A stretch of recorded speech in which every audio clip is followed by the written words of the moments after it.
Magandang araw mga ka-journey. Ngayong araw, hindi tayo mag-uusap tungkol sa halaman o mga gulay, kundi pagbigyan natin yung ating mga viewers na nanood since first day ng construction ng ating bahay. So, pakita ko lang sa inyo yung bahay natin dito sa farm. Itur ko po kayo sa ating bagong bahay dito sa farm. Sa kabuuan po, ito po yung ating bahay pagdating dito sa labasan. Pag nandito ka sa labas, ito po ang farm. Ito po yung gilid. Ayan yung harapan.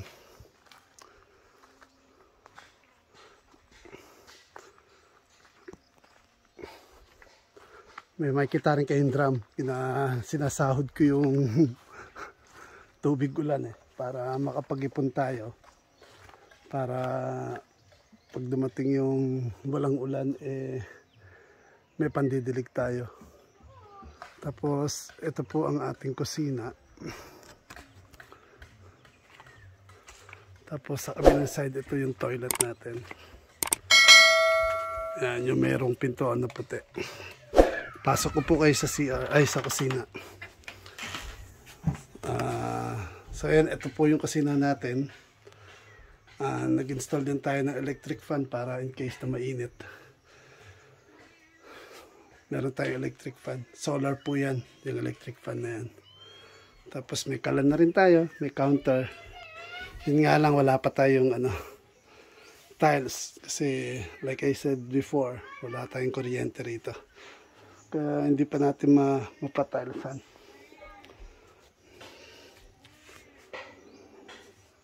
Ito po yung kusina. Hindi pa siya 100% clean, finish, pero at least nagagamit na natin siya.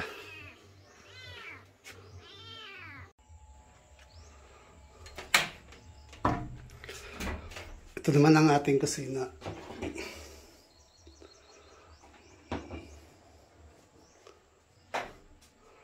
Meron na siyang toilet, toilet bowl. Tapos meron ding lababo. Tapos bumili tayo ng estante, nilagay natin sa likuran para storage ng mga gamit natin. Ayan. May maliit din na bintana. So ngayon, ceiling na lang ang problema natin. Tapusin natin yung ceiling. Tapos naglagay rin tayo ng ilaw. Ano po yan? Solar din po yan.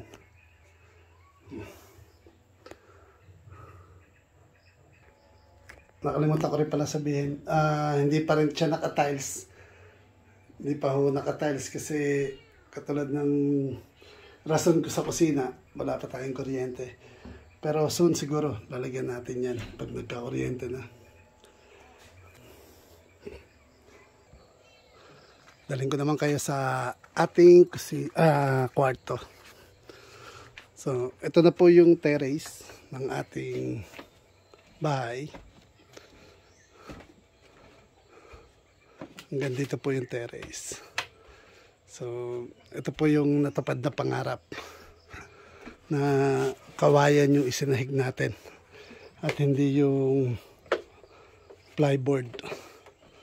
So, ito po yung natupad na pangarap. Ang kulang na lang is yung double walling ng ating terrace. So, sa ngayon, yung labas muna. Yung loob, saan na natin gagawin. Paunti-unti. Tapos may Cleopatra rin tayo rito. Kasi isip ko na yung maglalagay ako ng maliit na table dito para magkakape sa umaga. At least kita natin yung view sa labas. Yan pala yung mga okra ko. Tapos naisipan ko na lagyan ng steel matting. Future plan. Kasi yung mga manok pupunta rito sa loob ng terrace. Minsan nangingitlog. Minsan kinakain nila yung pagkain ng alaga nating aso nung nandito pa yung aso natin. Kaya naisip ko na lagyan ng steel matting. Yan. Tapos hindi pa natin siya napipinturahan kasi hindi pa tayo nakakapag-skim coat. Susunod na project na lang yan kapag lumuwag-luwag. So ito na, may sarili na ring orasan. Siya nga pala, meron din tayong solar dito sa terrace. Yan, solar lights. Para wala tayong problema, maliwanag. Ayun, meron tayo dun center na pang solar lights. Yan. Para wala tayong problema sa kuryente. Ay, sa ilaw pagsapit ng gabi. Tapos, ito na po yung kwarto. Diyan. Ito po yung kwarto natin.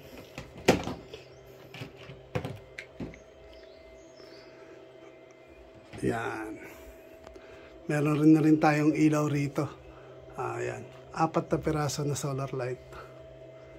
So, nagkaroon na rin tayo ng cabinet. Tapos ito yung bintana. 3 bintana yung pinagawa natin. Para makapasok yung air. Mag-circulate sa loob ng bahay. Ayan. Ito na po yung kabuuan ng ating munting tahanan dito sa farm.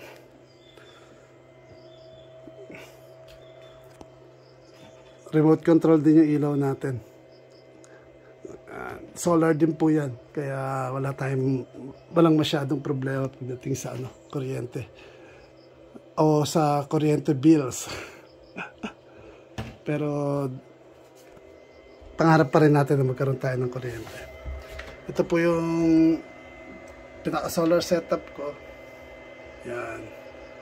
Na gagamitin natin para sa para na mapagana natin yung electric fan. Yan. Meron ako isang electric fan dito na maliit. Charge lang natin.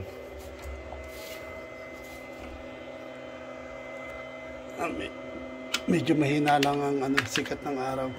Yun lang ang problema pagka solar.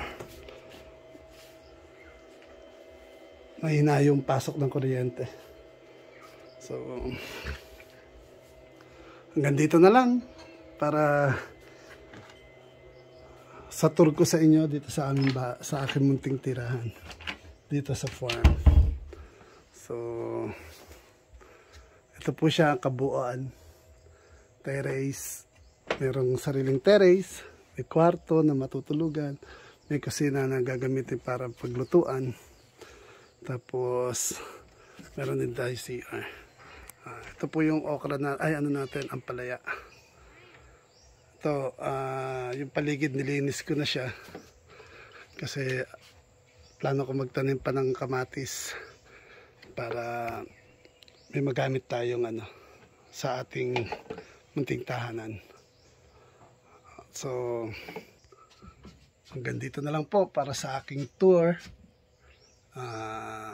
Kung nagustuhan nyo yung aking bahay, palike na lang po. At pa-subscribe na lang para doon sa mga bagong nakakapanood pala ng video ko. Then susunod, pag-aralan natin yung may i-upload ako na update para doon sa ating papaya.